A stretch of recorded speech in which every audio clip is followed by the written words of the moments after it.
A retired widower receives a frantic phone call claiming his son is dying in surgery. What happens next exposes a calculated lie, a stolen trust, and a betrayal so deep it destroys a marriage. This is the true story of how love, logic, and courage stopped a family from being financially and emotionally destroyed. Some stories begin with a scream. Others begin with silence. This one began with a phone call that lasted less than 2 minutes and almost destroyed an entire family. The man at the center of this story was named Edward Miller.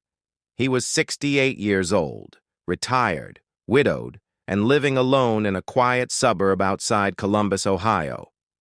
Edward had spent most of his life as a financial auditor, a job that trained him to notice patterns, inconsistencies, and quiet warning signs most people ignored.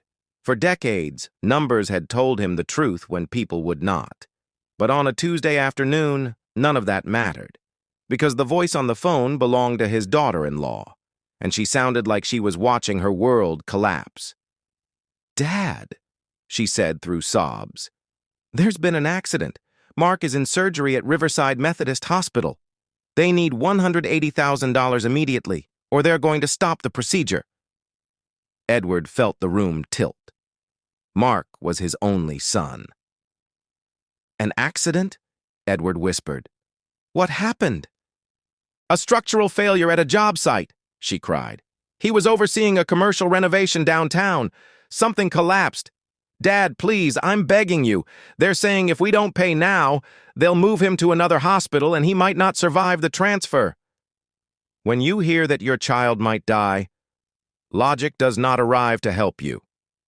It leaves quietly through the back door. Edward's hands shook so badly he nearly dropped the phone. His wife Margaret had passed away 4 years earlier after a long battle with cancer. They had been married 40 years, and she had left him a carefully planned life insurance settlement meant to protect his future. That money was still sitting in his account. "Send me the details," Edward said. "I'll do it." Seconds later, a message arrived with wiring instructions.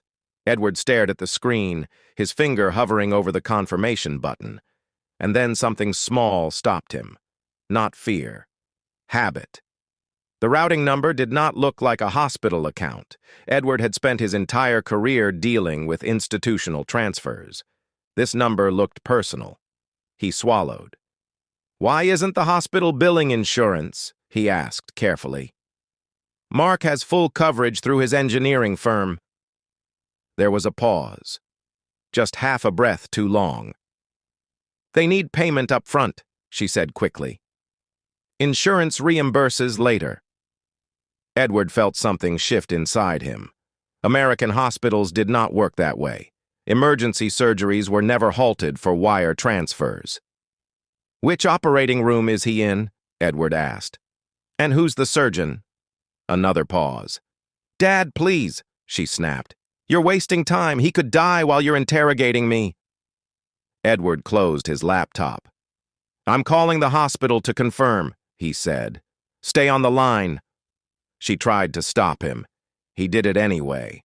The hospital operator answered calmly. There was no Mark Miller in surgery. There had been no construction accident, no emergency admission. When Edward returned to the call, the crying was gone. "So," he said quietly, "where is my son, really?" Silence.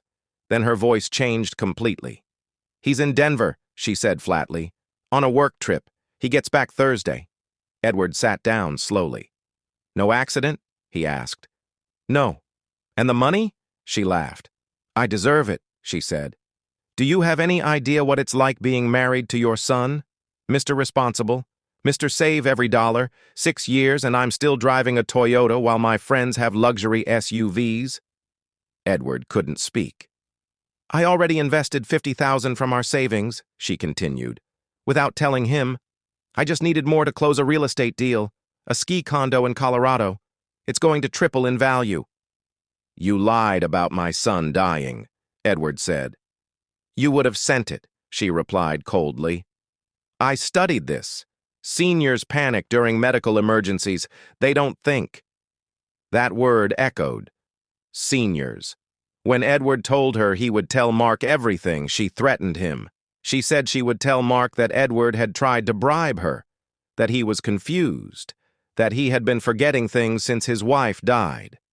Edward ended the call.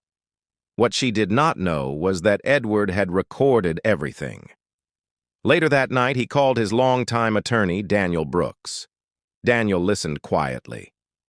"What you're describing," he said, "is attempted fraud and elder financial abuse." Edward did not hesitate. "I want to protect my son," he said, "and I want this stopped." The police became involved. A controlled meeting was arranged. Edward called his daughter-in-law back and told her he had changed his mind. They agreed to meet at his bank Friday morning. When she arrived, dressed confidently and smiling, she believed she had won. She did not see the officers. She did not see the banker signaling behind the desk. She did not see her future collapsing. When Edward said no to the transfer, the arrest happened immediately. She screamed, she accused, she blamed. None of it mattered. The evidence was overwhelming. When Mark returned from Denver, he learned everything. The recording, the lies, the stolen money. His marriage ended that week. The trial lasted months. She was convicted. Edward never wired a single dollar. But he lost something else. The illusion that family always means safety. And in the quiet that followed, father and son rebuilt their lives slowly. Not perfectly, but honestly. Because sometimes the greatest danger does not come from strangers.